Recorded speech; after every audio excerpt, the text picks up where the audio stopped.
FC Asian cup বাছাইয়ের গুরুত্বপূর্ণ ম্যাচে 9 অক্টোবর হংকং চায়নার মুখোমুখি হবে বাংলাদেশ। মূল পর্বে খেলতে হলে জয়ের বিকল্প নেই হামজা জামালদের। ম্যাচের আগে পরিসংখ্যান ও শক্তিমত্তায় কারা এগিয়ে, কিংবা স্পটলাইট থাকছে কাদের উপর, জেনে নেব প্রতিবেদনে।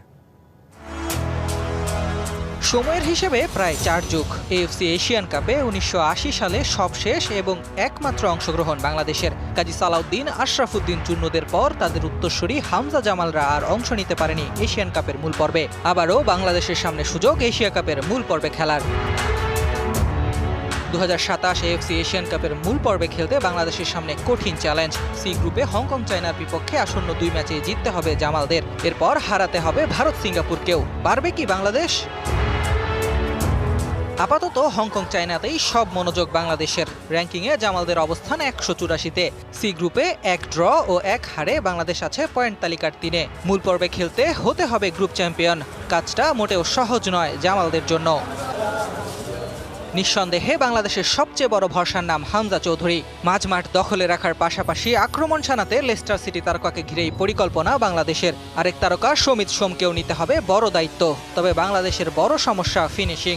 মুরসালিন, ফাহামিদুল, রাকিব, ফাহিমদের করতে হবে লক্ষ্যভেদ। ফিনিশিংয়ের পাশাপাশি বাংলাদেশকে ভাবাচ্ছে চোট সমস্যা। ইনজুরির কারণে এরই মধ্যে ক্যাম্প ছেড়ে গেছেন সুমন রেজা ও মোহাম্মদ ইব্রাহিম। চোট সমস্যায় ভুগছেন তপু বর্মন, তারিক কাজী, আলামিনরা। তাই কিছুটা দুশ্চিন্তায় কোচ হ্যাভিয়ার ক্যাব্রেরা।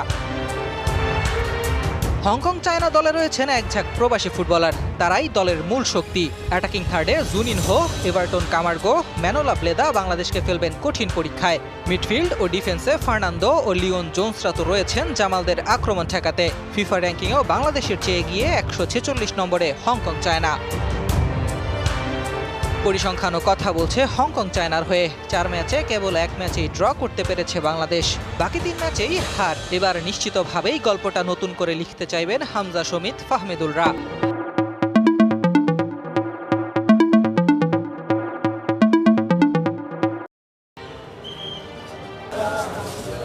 নিঃসন্দেহে বাংলাদেশের সবচেয়ে বড় ভরসার নাম হামজা চৌধুরী। মাঝমাঠ দখলে রাখার পাশাপাশি আক্রমণ শানাতে লেস্টার সিটি তারকাকে ঘিরেই পরিকল্পনা বাংলাদেশের। আরেক তারকা সমিত সোমকেও নিতে হবে বড় দায়িত্ব।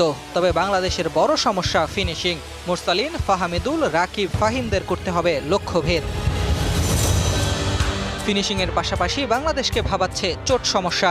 ইনজুরির কারণে এরই মধ্যে ক্যাম্প ছেড়ে গেছেন সুমন রেজা ও মোহাম্মদ ইব্রাহিম। চোট সমস্যায় ভুগছেন তপু বর্মন, তারিক কাজী, আলামিনরা। তাই কিছুটা দুশ্চিন্তায় কোচ হ্যাভিয়ার ক্যাব্রেরা।